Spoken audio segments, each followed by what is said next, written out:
What's up, Knights? Xantos here, and today we're going to be taking a peek at the new bounty board system that has been implemented into Knighthood. Hate it or love it, I have a feeling that this new system is here to stay, so today I'm just going to be explaining how it works and how you can benefit from it. To start things off, you're going to select a bounty. Once you select a bounty, you'll have a list of target roaming monsters that you'll have to take out. Heading into the dungeons, you'll just take out the required roaming monsters, and once you've defeated all of the roaming monsters that are on your bounty, you'll have the option to select a reward between 3 different items. A lot of people have been benefiting from the bounty board in different ways, but as a grinder, I can see how this could be a bit of a detrimental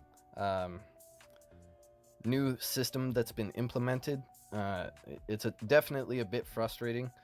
The way that it works, too, if you want different bounties and you're not happy with the rewards that you currently have, you just go in and you can re-roll bounties for the cost of 5 gems at a time. And while this system may seem daunting and very uninspiring at times, you can benefit from it. And I'm just going to show you a quick look at my first week of rewards on my alternate account. I managed to snag myself a double bowtie hero charm ranged chess piece. Along with that, I also managed to snag a double bowtie hero charm ranged boots. Along with this, we also had the double bowtie hero charm heavy shoulders that you see here. And believe it or not, we actually got double bowtie hero charm heavy shoulders twice in our bounties. And lastly here, I had a double hero charm bowtie range shoulder piece, which I received last week. Along with this, my girlfriend who plays also got this amazing piece here, a triple bowtie ranged legendary chess piece. And these 2 juicy boys that we got coming up next here, she managed to snag herself a unique demon weapon from her bounties. And not only that, she also managed to snag herself the unique goblin weapon as well. 2 unique weapons in 1 week. So if you want to understand how to get all this gear and how to complete your bounties, I'm going to explain it to you here. You have to spend gems. You have to continuously reroll. And to be honest, with the new update that came out this week with the bounty board, it seems like getting that legendary gear and the unique gear is gonna be even harder to obtain now. It's a little bit frustrating and a little bit saddening, but this seems to be the new method of knighthood. What's up, Knights? While in the process of making my video yesterday, our lovely lady Astrid actually posted an entire essay on the bounty board. Some of the changes and directions that they were trying to go with it, some of the things they've done. I'm going to give a quick summarization of the top portion of this massive essay that she's written here. It essentially says that the bounty board was to eliminate RNG frustration. If you had 4 blue demon weapons and 1 cult weapon and you headed into the transmutation station and you did that fusion and you managed to get the cult weapon out of it, this new system is supposed to eliminate that disappointment and that unrewarding feeling from doing a failed fusion. But this part specifically is what I really wanted to read. It explains the odds. So I'm just going to read this here. There's a lot of confusion about the odds of a given reward, as well as some absolutely terrifying conspiracy theories about what our purposes were. Remember, the intentions were less grind, more choice, and as we've fallen short of that, that's why we're still talking with it about it with you. I assume if you're still reading this, it's because you do like the gritty details, and furthermore, you still eat a sausage after seeing it get made. So now that I've bored the casual players away, let's you and I get down to it. The system works by taking into account your level and how far you've gotten in the campaign. It takes that information and then chooses from a list of preset options with variable monsters. In other words, we've set up the kill X once, kill Y twice, or kill Z 3 times parameters, the bounty templates. But the monsters themselves are in lists separated by difficulty and frequency. The system takes a look at you in all of your unique glory and populates your list with encounters that range from easy to harder for you. Then, it opens up the monster list and chooses what to plug in for X or Y or Z. Each monster has its own spawn point. If you've only gotten 3 or 4 stops down the road in a particular zone, you might be gated off from a monster's spawn point, which is why we take steps not to even show you those roaming monsters. Why 2 different players in the same zone might have different experiences. Easy roaming monsters have a chance to pop or spawn very frequently.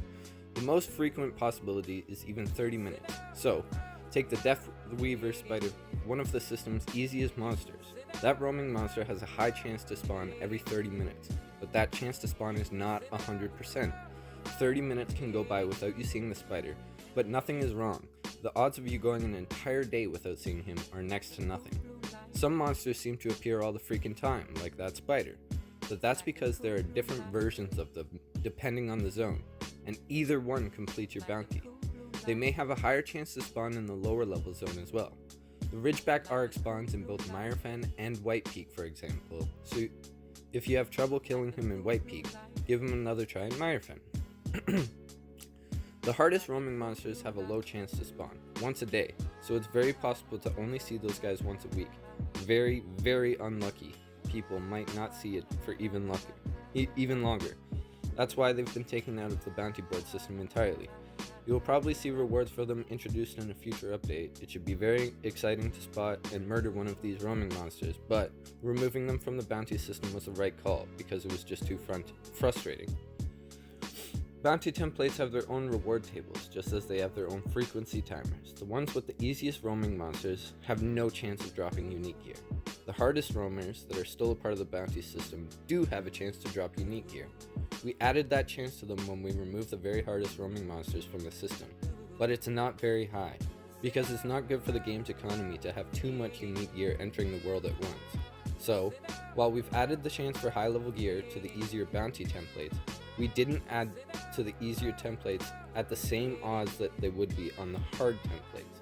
I absolutely acknowledge that our higher level players aren't seeing as many legendary/unique options as they were before, but this is temporary while we work on better solutions.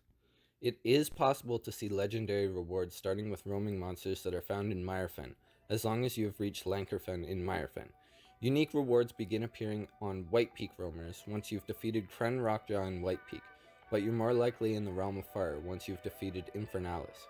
If the monster is found in both a higher and lower zone, the prize odds are determined with the assumption that is the higher zone. So yay, if you end up fulfilling a bounty and killing the lower level one. Remember, the options and probability are dependent on both your level and your progress.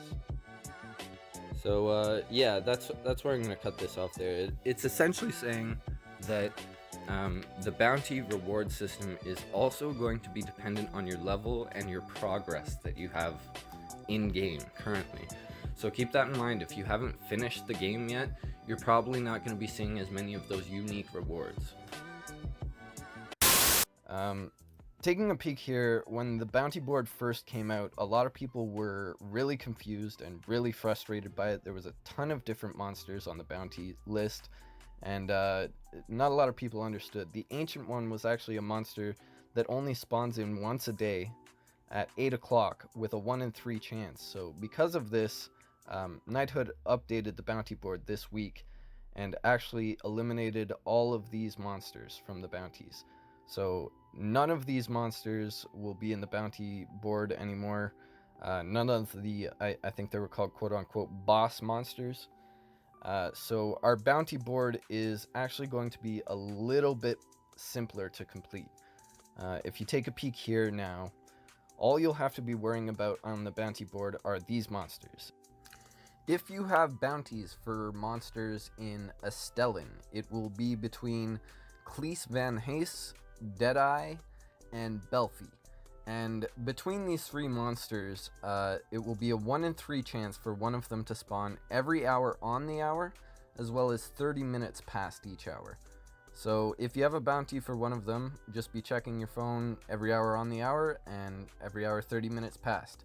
If you have bounties for monsters in Highguard, it will be between Alpha Warg, Shadowclaw, Yellow Deathweaver, Growlock Stinkwell, Acolyte of Rom, and the Bowman Flied. And it will be a 1 in 6 chance of one of them spawning every hour 16 minutes past the hour and every hour 46 minutes past the hour. Next up, if you have bounties for monsters in Meyerfen, you'll be looking for the Yellow Deathweaver, the Ridgeback Arak, Haruxpex, I don't know how to say that one very well, Growlock Flapwing, Robin of Holsuki, and Jacob Schwartz. And along with the Highguard spawns, it will be a 1 in 6 chance of one of them spawning 27 minutes past the hour, as well as 57 minutes past the hour. Next up, we'll be looking at the bounties for the monsters in White Peak. This will be between the Ridgeback Arak, the Winter's Augur, the Lindworm, and Zelfad the Unliving. And it will be a 1 in 4 chance of one of them spawning 11 minutes past the hour, as well as 41 minutes past the hour. And last up on the list here, we'll be looking at the Realm of Fire. And the monsters that could spawn here are Zelvad the Idolator, Mournful Ash Spinner, Trolloc Skullface, and Ulden the Ferocious. So there'll be a 1 in 4 chance of one of them spawning 7 minutes past the hour and 37 minutes past the hour. Now, all of these roaming monsters spawn in, have a chance of spawning in twice every hour. So with the new bounty system, it's definitely you're definitely able to complete some of the tasks in a more simple manner. I've noticed since completing the bounty board too, I've been able to focus in hunts a little bit more. I'm completing other tasks and bouncing around on my main account a lot more. I finished all of my bounties by Wednesday. What are your thoughts on the bounty board? How do you feel about it? Have you benefited from it? I'm curious. Let me know in the comments below. And as always, Knights, stay grinding.